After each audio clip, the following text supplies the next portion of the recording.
വീട്ടിലിരുന്നു കൊണ്ട് തന്നെ ആരും അറിയാതെ, ഞാനിപ്പോൾ പറഞ്ഞില്ല ആരും അറിയാതെ സമ്പാദിക്കാന്ന്, അതുപോലെ ആരും അറിയാതെ വരുമാനം ഉണ്ടാക്കാനായിട്ടുള്ള ഏറ്റവും ബെസ്റ്റ് മാർഗമാണ് വെറുതെ ഫോണിൽ ഇങ്ങനെ കുത്തി ഇരുന്നുകൊണ്ട് നോക്കി ഇങ്ങനെ എന്തെങ്കിലും തോട്ടിക്കൊണ്ട് തന്നെ നിങ്ങൾക്ക് നിസ്സാര സമയങ്ങൾക്കുള്ളിൽ നിങ്ങൾക്ക് ദിവസം 200-300 രൂപയൊക്കെ നിങ്ങൾക്ക് വരുമാനം നേടാനായിട്ട് സാധിക്കും.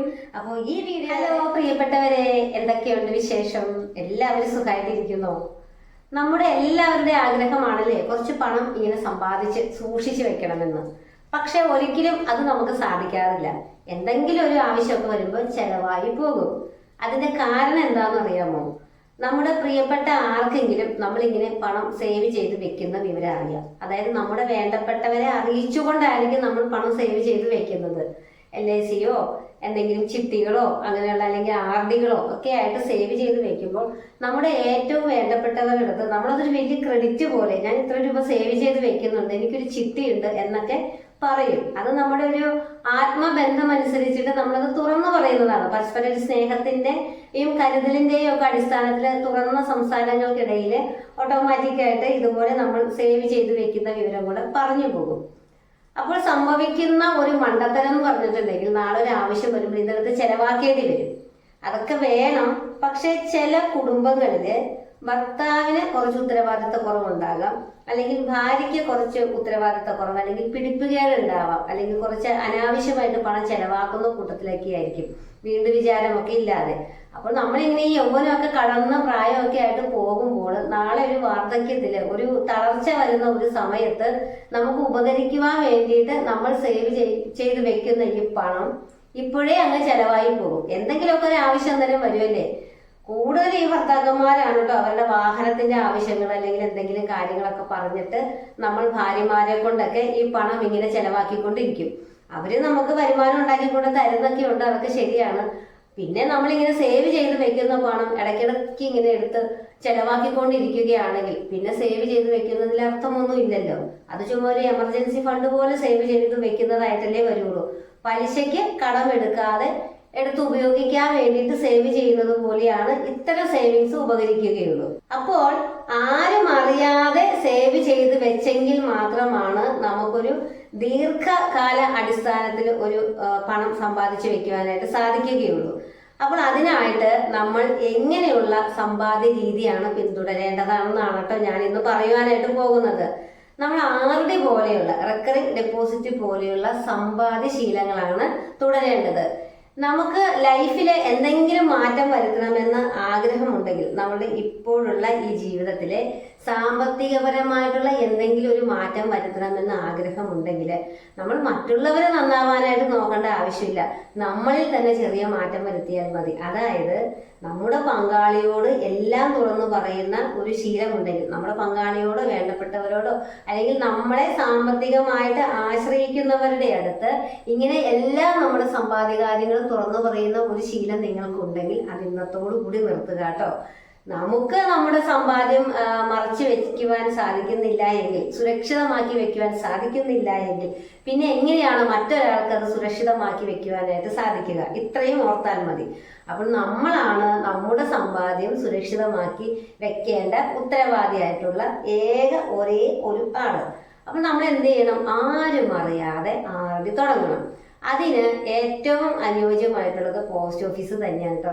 ചെറിയ എമൗണ്ട് ഇട്ടാൽ മതി, അപ്പൊ ആരും അറിയത്തുമില്ല. ഒരു മാസം ഒരു 500-1000 രൂപയൊക്കെ നമുക്ക് കുറേശ്ശെ വരുമാനമുള്ള സ്ത്രീകൾക്ക് അത് മാറ്റുവാനായിട്ട് സാധിക്കൂലേ.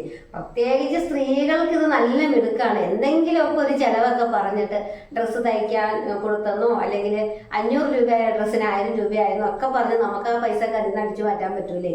1500-2000 രൂപയൊക്കെ കടയിൽ കൊണ്ട് ചെലവാക്കിയിട്ട് അന്ന് 3000 രൂപയായെന്നൊന്നും പറഞ്ഞാൽ ആരും ഇതിന്റെ കൃത്യം കണക്കൊക്കെ ചോദിക്കുന്നേ. അപൂർവം ചിലവർ ചോദിക്കുമായിരിക്കും, എന്നാൽ കൂടുതലും പുരുഷന്മാർ ഇതിന്റെ കണക്കൊന്നും ചോദിക്കാൻ വരാറില്ല എന്നുള്ളതാണ് എൻ്റെ ഒരു കാഴ്ചപ്പാട്.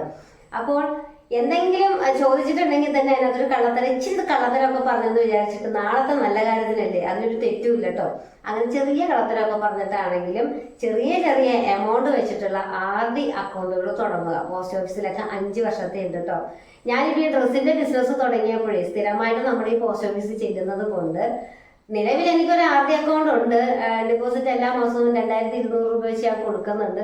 അത് കൂടാതെ മാഡം എൻ്റെ അടുത്ത് പറഞ്ഞു ഒരെണ്ണോടെ തുടങ്ങാൻ പറഞ്ഞു. അവർ പ്രതീക്ഷിച്ചത് ഞാനൊരു 500 രൂപയുടെ തുടങ്ങുന്നതാണ്. പക്ഷെ ഞാൻ 2200 തന്നെ തുടങ്ങി കേട്ടോ. സെയിം തന്നെ അങ്ങ് തുടങ്ങി.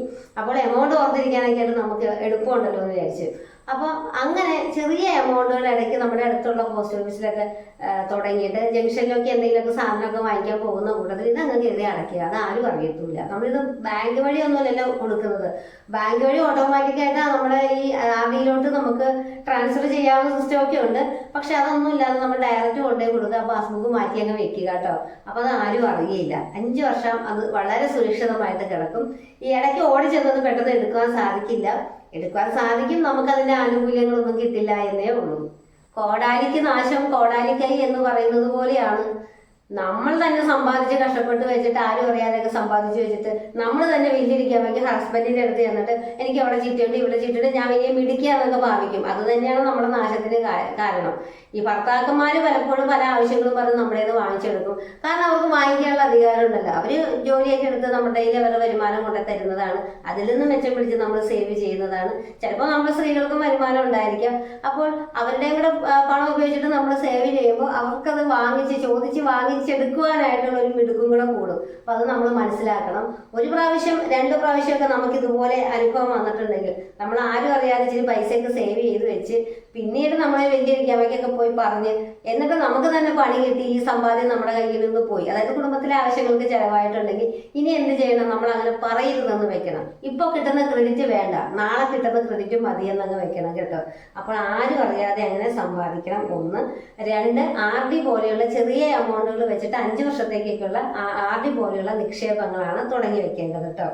പിന്നെ പല തുള്ളി പെരുവെള്ളം എന്ന് കേട്ടിട്ടില്ലേ? നമ്മൾ ചെറിയ ചെറിയ ഡെപ്പോസിറ്റുകൾ പല സ്ഥലത്തായിട്ട് തുടങ്ങാം. ഒന്ന് ഈ പോസ്റ്റ് ഓഫീസ് പറഞ്ഞു, അതുപോലെ തന്നെയാണ് കേട്ടോ നമ്മൾ ഈ സർവീസ് സഹകരണ സംഘങ്ങളിലും. അതുപോലെ RD അക്കൗണ്ട് 1 വർഷത്തിനുണ്ട്, 2 വർഷത്തിനുണ്ട്, 5 വർഷത്തിനുണ്ട്, എത്ര വർഷത്തെ വേണമെങ്കിലും നമുക്ക് എടുക്കാം. അപ്പോൾ അങ്ങനെ ചെയ്യുക. പിന്നെ നമുക്കിങ്ങനെ കുറച്ച് സമ്പാദ്യമൊക്കെ തുടങ്ങി കഴിയുമ്പോൾ തന്നെ നമുക്ക് ചിലവൊക്കെ ഒന്ന് മിച്ചം പിടിക്കുവാനായിട്ടൊക്കെ തോന്നും. ഞാൻ എപ്പോഴും പറയാറുണ്ട്, നമ്മൾ ഒരു ചെറിയ അടുക്കളത്തോട്ടമൊക്കെ നമ്മൾ സംരക്ഷിച്ചു കൊണ്ടുവരിക. അങ്ങനെയാണെങ്കിൽ പച്ചക്കറി ഒന്നും മേടിച്ച് പണം കളയേണ്ടി വരില്ല. നമ്മുടെ വീട്ടിലെ എന്തെങ്കിലും പച്ചക്കറി വേസ്റ്റുകളും അങ്ങനെയുള്ള വേസ്റ്റുകളൊക്കെ നമുക്ക് ഇതിന് വളമായിട്ട് ഉപയോഗിക്കാം. കഞ്ഞിവെള്ളമൊക്കെ ഉപയോഗിച്ച് കൊടുക്കാനായിട്ട് സാധിക്കും. അതൊന്നും വെറുതെ എവിടെയെങ്കിലും കൊണ്ടുപോയി ഒഴിച്ച് കളയാണ്ടല്ലേ. ഇതുപോലെയുള്ള പച്ചക്കറികളുടെയൊക്കെ ചുവട്ടിൽ ഇതുപോലെ പച്ചക്കറി വേസ്റ്റുകളും കഞ്ഞിവെള്ളവും ഒക്കെ, അരി കഴുകുന്ന വെള്ളം, പരിപ്പ് പയറൊക്കെ കഴുകുന്ന വെള്ളമൊക്കെ ഒഴിച്ചു കൊടുക്കുകയാണെന്നുണ്ടെങ്കിൽ പച്ചക്കറികളൊക്കെ നല്ല രീതിയിൽ വളരും കേട്ടോ. എനിക്ക് ഒരുപാട് ലാഭമുണ്ട് ഇവിടെ നിന്ന് പച്ചക്കറികൾ ഉണ്ടാക്കുന്നത് കൊണ്ട്. ഞാൻ എപ്പോഴും പറയുന്ന ഒരു കാര്യമാണ്, എനിക്ക് ഒരുപാട് വരുമാനം ഉണ്ടായിരുന്നപ്പോഴല്ല ഞാൻ സേവ് ചെയ്തുകൊണ്ടിരുന്നത്. ഞാൻ ചെറിയ വരുമാനത്തിലോട്ട് വന്നപ്പോഴാണ്, വലിയ വരുമാനത്തിൽ നിന്നും ചെറിയ വരുമാനത്തിലോട്ട് വന്നപ്പോഴാണ് ഞാൻ കൂടുതൽ സമ്പാദിക്കുവാനായിട്ട് തുടങ്ങിയത്. തുടങ്ങിയെന്ന് പറഞ്ഞിട്ടുണ്ടെങ്കിൽ ഈ ഒരു 3-4 വർഷം കൊണ്ട്, കൃത്യമായിട്ട് പറഞ്ഞിട്ടുണ്ടെങ്കിൽ ഞാനൊരു 2-3 വർഷമായുള്ളൂ പണം സേവ് ചെയ്യാൻ തുടങ്ങിയിട്ട്.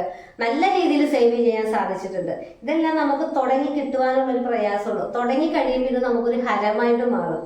50,000 ആക്കുവാനായിട്ട്, ആ 50,000-ന് നമുക്ക് 1 ലക്ഷം ആക്കുവാനായിട്ട്, 1 ലക്ഷത്തെ 2 ലക്ഷം ആക്കുവാനായിട്ട് നമുക്കിതൊരു ഗെയിം പോലെ അങ്ങ് തോന്നും. അപ്പോൾ നമുക്ക് ഒരുപാട് പുറത്ത് പോയിട്ട് ഹോട്ടൽ ഫുഡ് കഴിക്കാനൊന്നും തോന്നൂല. അതുപോലെ ഒരുപാട് ആഘോഷങ്ങൾക്കൊന്നും ചെലവാക്കാനായിട്ട് നമുക്ക് തോന്നൂല.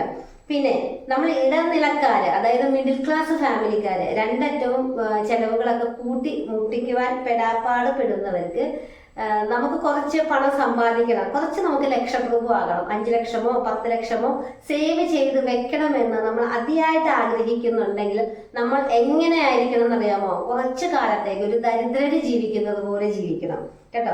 അതായത് അമിതമായിട്ട് ചെലവാക്കാതെ ഇല്ലാത്തത് കൊണ്ട്, അല്ലെങ്കിൽ കുറേശ്ശെ സാധനങ്ങൾ കൊണ്ടൊക്കെ ഉപയോഗിക്കുന്നത് പോലെ. വസ്ത്രങ്ങളൊക്കെ ഇച്ചിരി പഴകിയ വസ്ത്രങ്ങളാണെങ്കിൽ വീണ്ടും വീണ്ടും ഉപയോഗിക്കുന്നു. പഴകിയ പാത്രങ്ങൾ വേഗം മാറി പുതിയത് വാങ്ങിക്കാതെ, സ്വർണ്ണാഭരണങ്ങൾ പഴയതാണെങ്കിലും പെട്ടെന്ന് തന്നെ പോയി പുതിയത് മാറ്റിയെടുക്കാതെ, അങ്ങനെ നമ്മൾ എപ്പോഴും ഒരു കണക്ക് കൂട്ടലില് ലാഭം ഇല്ലാതെ നഷ്ടം മാത്രം ഉണ്ടാകുന്ന കാര്യങ്ങളിൽ നിന്നൊക്കെ പരമാവധി ഇതൊക്കെ ഒഴിവാക്കിക്കൊണ്ട് ഒരു കണക്ക് കൂട്ടലിലൊക്കെ മുന്നോട്ട് പോയി കുറച്ച് നാൾ ആഘോഷങ്ങളൊക്കെ മാറ്റി നിർത്തി കുറച്ച് ദരിദ്രരെ പോലെ ജീവിക്കുകയാണെങ്കിൽ നമുക്കും ഒരു 2-3 വർഷങ്ങൾ കൊണ്ട്, നമുക്കെന്ന് പറഞ്ഞാൽ ആർക്കും ഒരു ഡെയിലി ഒരു 1000 രൂപ വരുമാനമുള്ള ആർക്കും ഒരു 2-3 വർഷം കൊണ്ട് ഒരു 5 ലക്ഷം രൂപയൊക്കെ സേവ് ചെയ്യാനായിട്ട് സാധിക്കും കേട്ടോ. അപ്പോൾ ഒരു സമ്പാദിക്കുക എന്നുള്ളത് ഒരു മൈൻഡ് സെറ്റാണ്. ചിലവർക്ക് പണം കിട്ടിക്കഴിഞ്ഞാൽ ഉടനെ തന്നെ ചെലവാക്കണം എന്തെങ്കിലും വാങ്ങിക്കണം എന്നുള്ളൊരു ടെൻഡൻസിയാണ്.